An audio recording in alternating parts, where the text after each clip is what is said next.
कलियर का ट्रिप। ये कहानी मैं राधा के पॉइंट ऑफ व्यू से बताने जा रहा हूँ। आमतौर पर फैमिली ट्रिप्स आपकी जिंदगी की वो प्यारी यादें होती हैं जिन्हें आप जब भी याद करते हैं वो आपके चेहरे पर एक मुस्कान ले आती हैं। लेकिन मुझे जब भी 2011 की ट्रिप याद आती है तो मेरा दिमाग खौफनाक ख्यालों से भर जाता है। मेरा नाम राधा है, मैं 17 साल की हूँ और आज मैं आपको बहुत साल पहले का किस्सा बताने जा रही हूँ।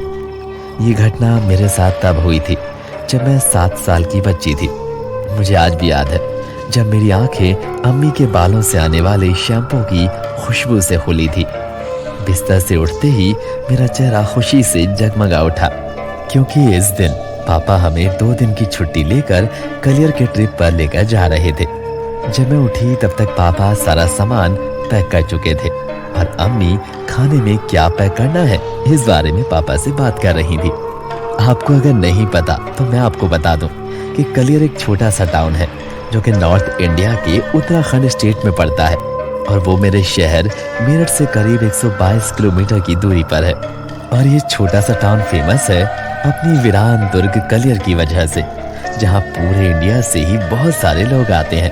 अम्मी, पापा और मैं हम सभी सुबह 9 बजे तक रेडी हो गए और जल्दी अपनी कार में बैठकर कलियर के लिए निकल गए।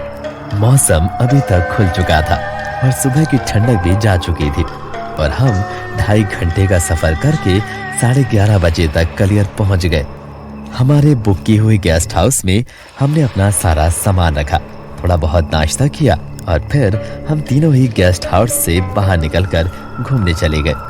हम तीनों ने पूरी दोपहर बाजार में घूमकर बहुत मजा किया और वहीं पास के एक ढाबे में लंच भी किया। लेकिन दोपहर की गर्मी बर्दाश्त से बाहर हो गई थी तो हम वापस अपने गेस्ट हाउस में आ गए और फटाफट से एसी चलाकर आराम करने लगे। अम्मी पापा को कुछ ही देर में नींद आ गई और वो दोनों सो गए और मैं साइड में बैठकर स्प्राइट पीने लगी। शाम हुई तो अम्मी ने पापा से कहा, अरे सुनो ना, बाहर चलते हैं, बाजार से थोड़ी शॉपिंग भी करनी है मुझे। तभी पापा बोले, अरे तुम राधा के साथ चली जाओ ना, मुझे अभी थोड़ी देर और सोना है।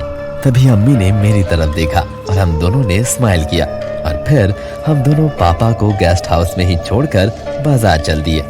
हमने वहाँ पर खूब मजे किए, सुंदर बेकरी पर जाकर केक भी खाया और हमने थोड़ी देर बाद आइसक्रीम भी खाई और हमें मजे मजे में पता ही नहीं चला कि कब रात हो गई। फाइनली जब मैं और मम्मी गेस्ट हाउस की तरफ जाने लगे तो हमने देखा कि एक मंदिर के बाहर प्रसाद बांटा जा रहा है। अम्मी ने फौरन मेरा हाथ पकड़ा और हम मंदिर की दिशा में प्रसाद लेने के लिए भागे। जहाँ प्रसाद बांटा जा रहा था वहाँ बहुत भीड़ थी। अम्मी बहुत कोशिश कर रही थी कि किसी तरह उन्हें भी प्रसाद मिल जाए।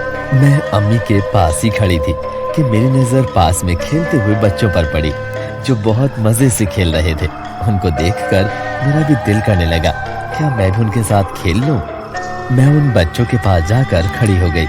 तभी वो बच्चे पकड़म पकड़ाई का खेल खेलने लगे तो मैंने भी उनको ज्वाइन कर लिया और उनके साथ खेलने लगी। मजे मजे में मैं कब मम्मी से दूर चली गई मुझे पता ही नहीं चला और जब मेरा ध्यान खेलने से हटा तो मुझे अम्मी के पास वापस जाने का ख्याल आया। मुझे समझ ही नहीं आ रहा था कि मैं क्या करूं और किधर जाऊं।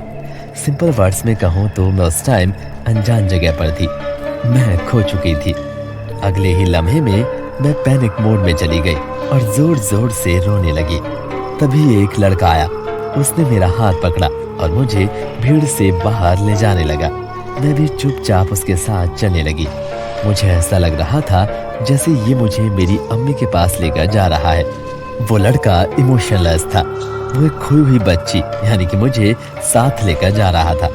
लेकिन उसे देखकर लग रहा था कि जैसे वो खुद ही किसी ख्याल में खोया हुआ है। उसके साथ चलते चलते मैंने ध्यान दिया कि जिस तरफ ये लड़का मुझे लेकर जा रहा है उस तरफ तो मैं अम्मी के साथ आई भी नहीं थी कि तभी मुझे नदी का एक घाट दिखाई दिया जहाँ उस वक्त कोई नहीं था। वो लड़का मुझे सीधे उस नदी के पास ले गया और मुझे लेकर नदी के किनारे पर बनी सीढ़ियों पर खड़ा हो गया। अब मुझे उससे डर लग रहा था। मैंने फिर से रोना शुरू कर दिया।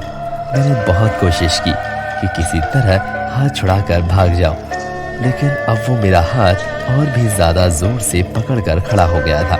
तभी वो लड़का धीमे से किसी मंत्र का जाप करने लगा। ओम भीम क्लीम, ओम भीम क्लीम जैम, ओम भीम क्लीम।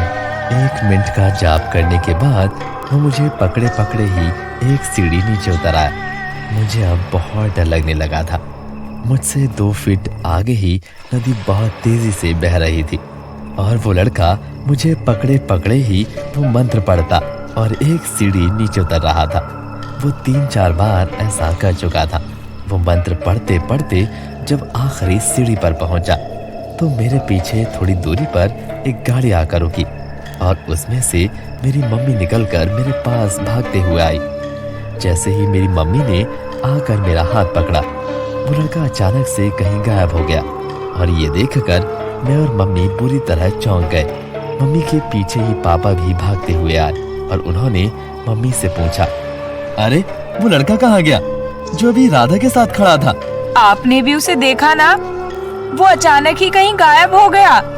हम तीनों ही डर के मारे वहाँ कुछ देर खड़े रहे और फिर मम्मी पापा मुझे लेकर उस गाड़ी की तरफ चल पड़े जिसमें वो मुझे ढूंढते हुए आए थे।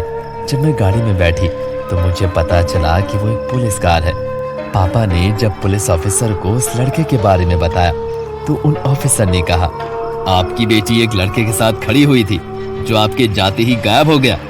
आपको जरूर कोई वहम हुआ होगा।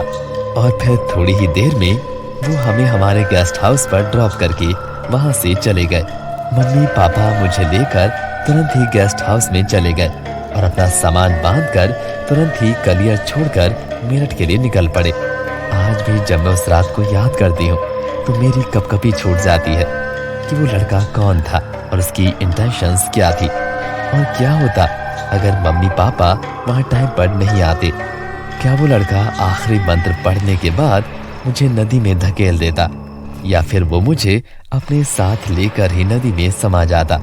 आगे मेरे साथ क्या होता इस बारे में कुछ भी कहना बहुत मुश्किल है।